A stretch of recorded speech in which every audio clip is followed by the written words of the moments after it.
Have you seen a perfect leader yet?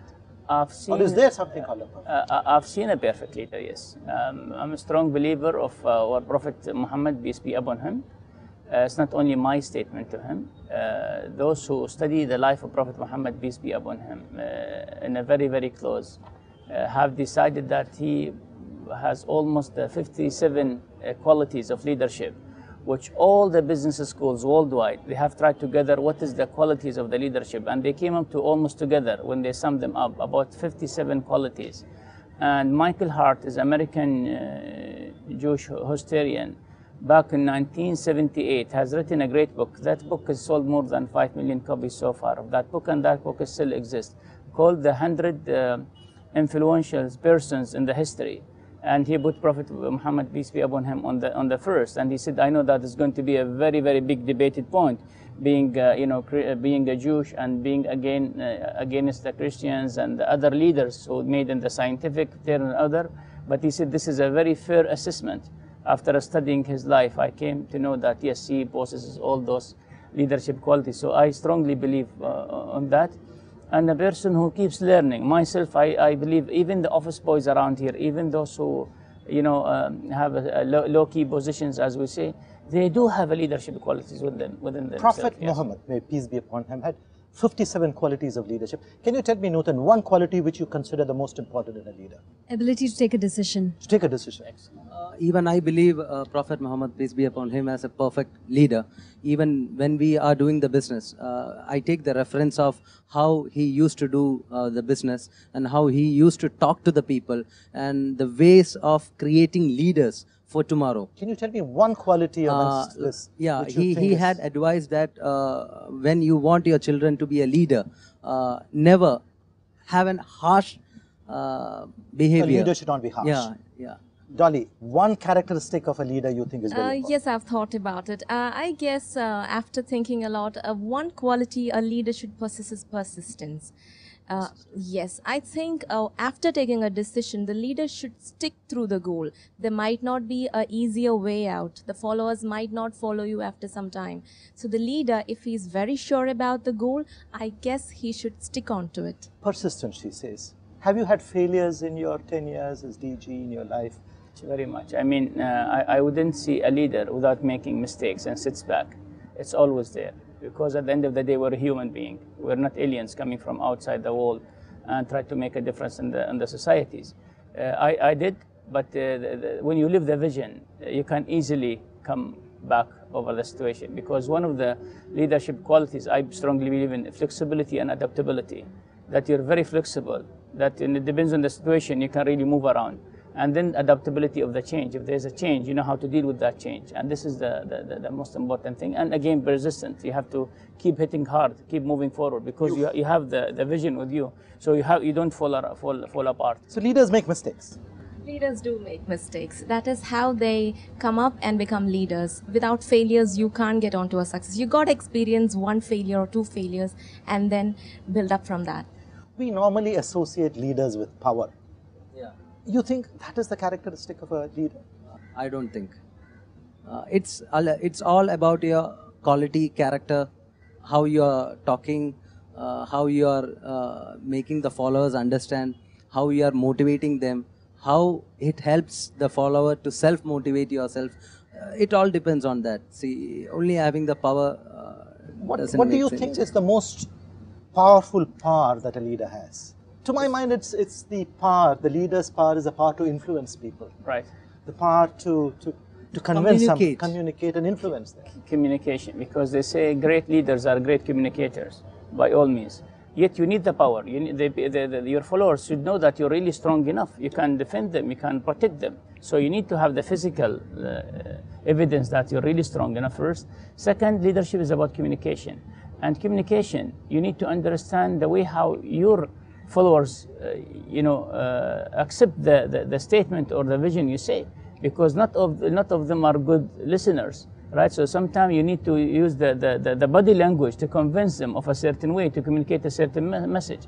So leadership is about qualities, not even in the communication. I call it communication management, because you have to manage your communication when you communicate a certain message, because not all the three or all four of us now we get what I said at the same time. You know, the body language itself, the facial expression, the tone of my speech is very important. So it's about managing your communication, I should say. It's not communication only, it's managing communication. Right. When you talk about power, it's again relative. It could be different power statements that you put across. For example, for a tyrannical leader, it could be a physical power. For a democratic leader, it could be power of vision. It could be a power of strategy for a business leader. So it differs. Does democracy produce good leaders, or does heredity produce good? Does democracy produce rabble-rousers who fool you for some time and then move on? Do you think democracy is a breeding ground for producing good leaders or not? See, we have the good leaders as politicians. We have the worst leaders also. So, see, if you are a fake leader, today or tomorrow, people will come to know. So, if you are a good leader, even if you have left the world, like doctor said, the grave speaks. Grave speaks. Yeah. On the other hand- Democracy is a minority representation of a majority sentiment. A leader need not follow the majority sentiment. He must be able to see far beyond it. So democracy, I do not think, is the best place for leadership skills. It is for managing expectations. There is no particular best place for breeding a leader. Definitely democratic leaders we do have. However, I kind of feel that the people who chooses and votes this leader as a democratic leader, they also play a part of being leaders by themselves. So everybody have that quality, that innate quality in them to come up and being a leader.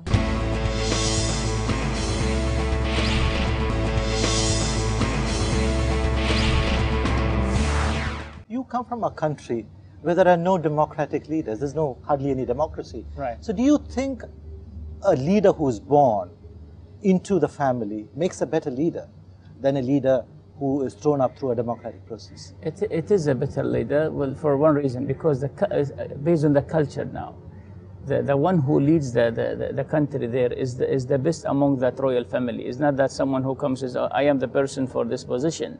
He just can't nominate himself. The family council actually will select the best one who fits for this position.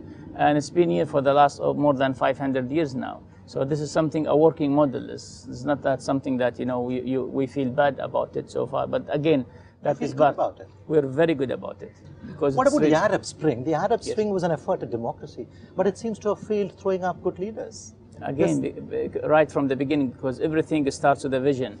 What was the vision for? Is that about creating a change, or creating a difference, or just moving those who were in a leadership position and they were failing to lead their country? Look at Tunisia, look at Egypt. They were considered as the democratic countries earlier because they go through election process, right? So the leaders who were moved, actually they were selected by the people. So how come they were thrown out again? Because they were faking the leadership, as we just spoke now. Because down the road, after 30 years, the people discovered that this leader who was promising so much to give to the society and the country, and so much wealth, that people are sitting outside his door waiting for jobs, seeking jobs. So they're no job creators, they're just job seekers. And that is the main reason why the Arab Spring has happened. But again, happened because they wanted to have a change, but without a vision, and that's why they're really scrambling here and there now. Do you think each culture throws up different leaders? The culture that we have in Arabian countries is different from the culture we have in India. So each culture produces different sets of leaders, different characteristics. People with different characteristics become leaders. Definitely, because it depends on different culture and the different origin. Like if you go to Arabia, the Middle East, the system is different. And if you go to China, again the system is entirely different. But they are developed.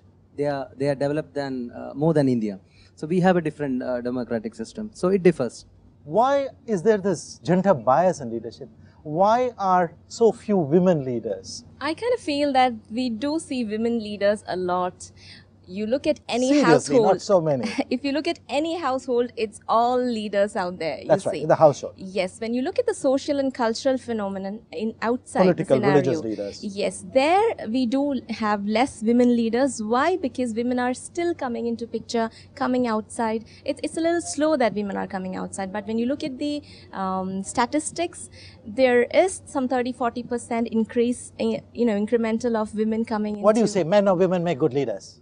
I wouldn't say that, it is gender biased. Anyone can choose to be a good leader. However, women by the biology are more nurturing. So they might be more interested in the emotional health, whereas men are more into, they are the hunter-gatherers. They are more into going out there doing something. But if you need something that is balanced, you will need somebody who is balanced within themselves, comfortable with the masculine and the feminine side within themselves. Dr. Rashid, what do you say? You think women make better leaders than men? Well, I would agree with the panelist here. I mean, leaders created from the home itself, I would say, and the household, the wife, the mother, the sister in the home.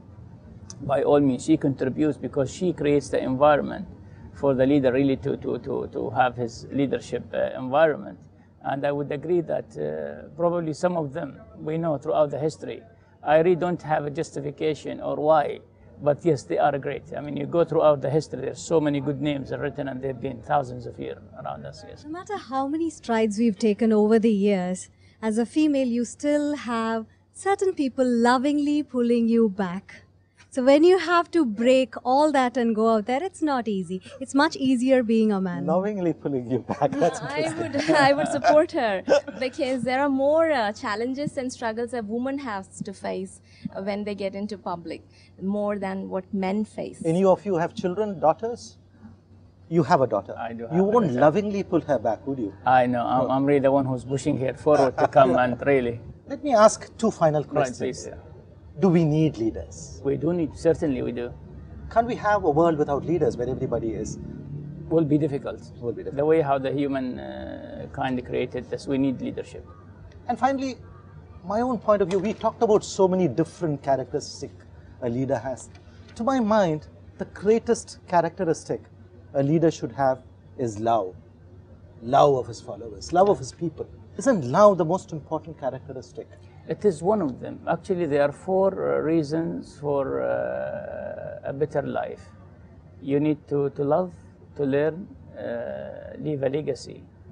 And love is one of the goals of life, actually. So for all those out there, young people who have not been lucky to be born leaders, never mind.